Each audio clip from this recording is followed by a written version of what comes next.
What's happening? We want you to take some pictures. Brought some pizza. Yeah, baby. Oh, Yeah, right.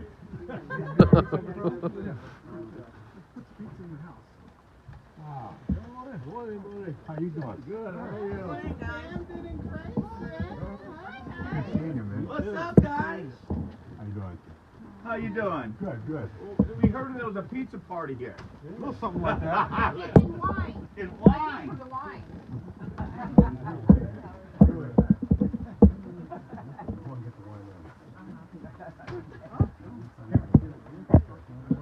Okay. So, anyways, my name is Manny Acuna, sir. Nice to meet you. The one and only, I hear, right? Wow, I'm with Blankets of Honor. And what we do here is we make sure that our veterans are not forgotten. And you know, in this world that we have right now, a lot of our veterans, you don't hear too much about it. You hear about everything else going in the world, and there's a lot of tragedy in this world.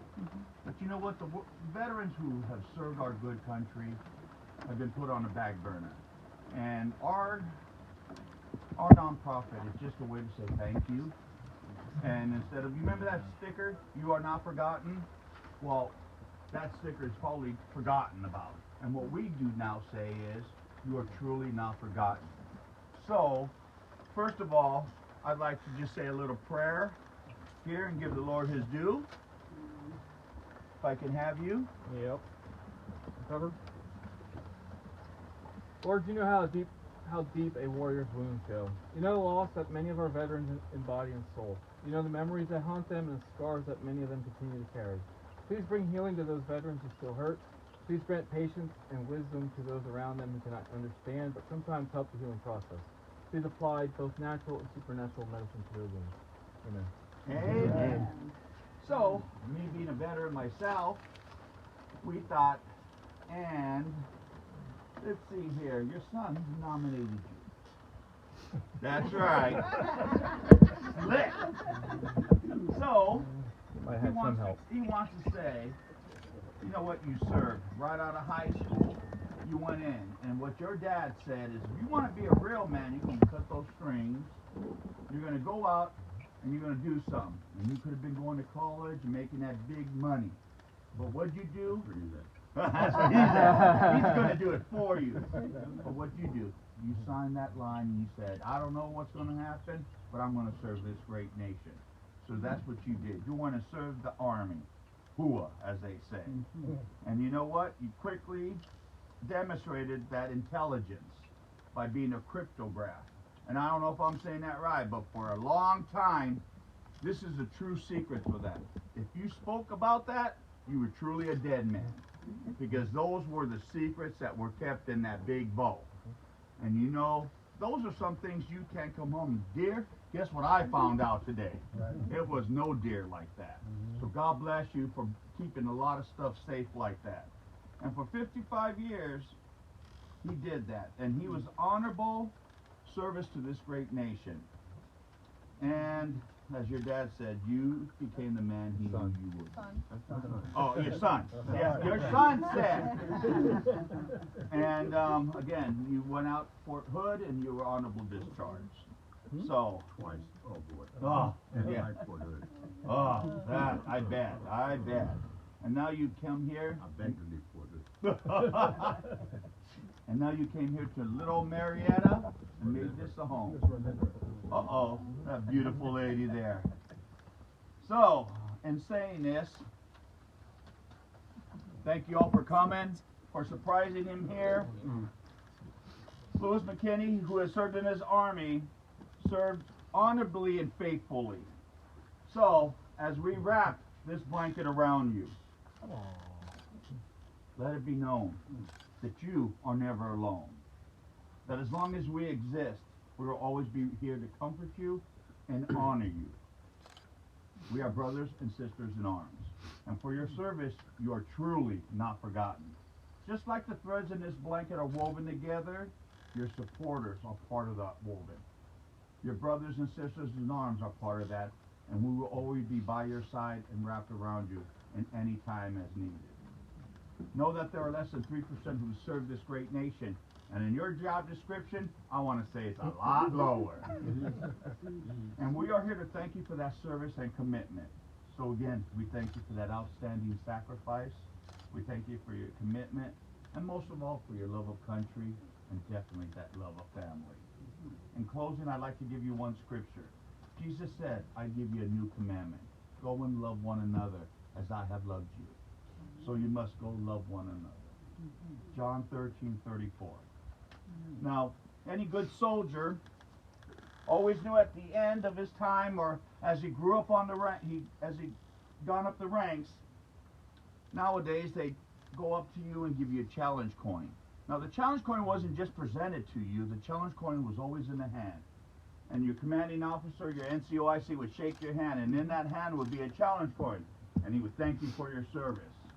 Then, I don't see that.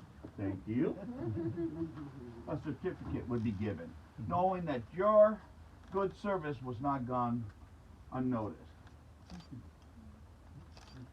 Thank you very much. Louis, as I always tell everybody, thank you and welcome home. You are truly not forgotten.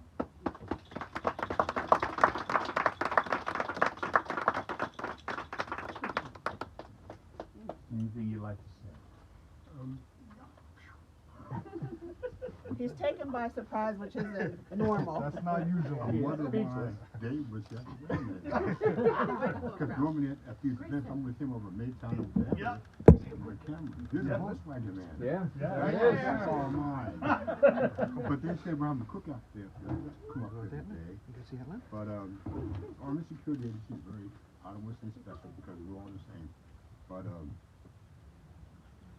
for 10 years she never knew what I did. So when they captured the Pueblo in 1968, we just got married in November 1967. We were down in Virginia. My whole company left Virginia and went to South Korea. I get over there to Kimpo Airport. They gave us our GG shots and a steel pot and a loaded M16 and a flak jacket and said, keep your head down. I said, where are we going? He showed me on a map. This is South Korea. He said, that's North Korea. You're going right here.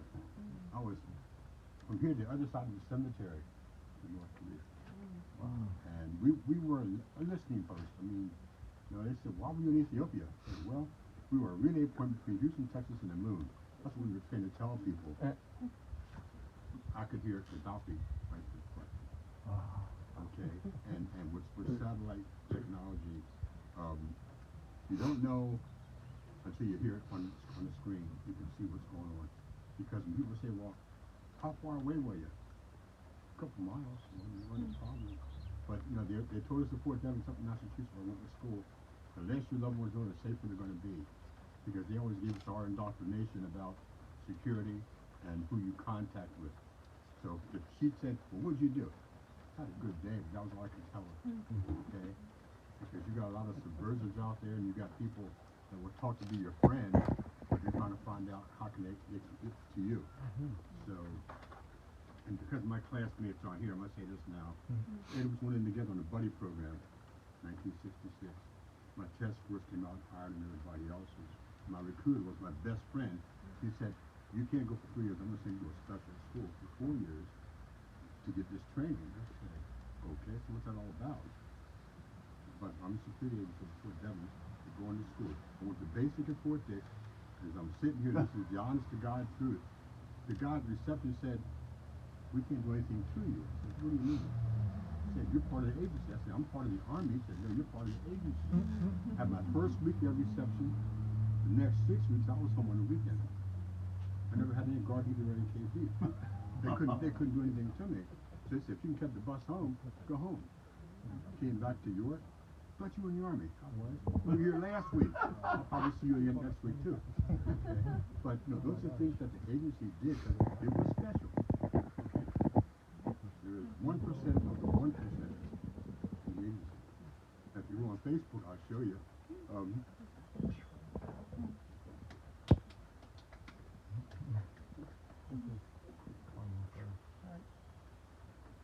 That's all right. Our Facebook page has 1,875 guys. 5 look like me. Just 5. on Facebook. It was special. But I did well. My problem is I did my job too well. I left Ethiopia in '72. Went to Fort Hood for the second time. We were down there in on-post housing from '72 to '76. I'm up for re-enlistment, and the man said, "Give us 2 more years. We'll send you anywhere you want to go." I heard that before. Yeah. I took a leave, went to the Pentagon, talked to a colonel, full-bird colonel. I said, "So you know, I love my job. I'm a career soldier. Can I go somewhere else and come back for the third time?" Sergeant McKinney, they like how you do your job. Give us 2 more years. I'll send you anywhere you want to go. Is that my best option? She said, yes. I said, no, it's not. I saluted. Went out in the hallway, called my grandpa, said, I'm coming home. I didn't tell her yet. I got my honorable discharge. I came home. I decided to get out. 10 years and 2 tours of Fort Hood? No. And all the bad things that are happening in Fort Hood now, a lot of that stuff was happening back then. Okay? It's the largest post in the free world, and you got a gazillion million. They'll lose you there. I knew guys that were there the first time I was there. When I came back, they were still there. I said, oh no. Told her, and that was it. My daughter was starting to speak English, like a Texan. I said, we got to get out of here. Y'all. I said, no. It was a good journey, but it's time to go. Yeah. So I said, I'm getting my discharge. I love my work. I did a nice job, I think I did, but I'm good. Well, just a little other note on him too. For all you don't know, he takes pictures and he goes around and catches these moments. And when you see him, he'll ask for a donation and whatnot. But if somebody sees that and they don't have it, he's like, "You get with me? I'll make sure you get that picture." He does it out of the love for you, for that moment. He catches moments in time that will be forever, and that's his passion too. And he's one of the best men I've seen out here, just trying to do his thing. It's a rarity, it just comes from the heart. It's nowhere else, because you can tell when people are trying to hustle out there, and you can see when people are just doing it because they love you or they love it. And that's this man. So Thank you very much. I love you.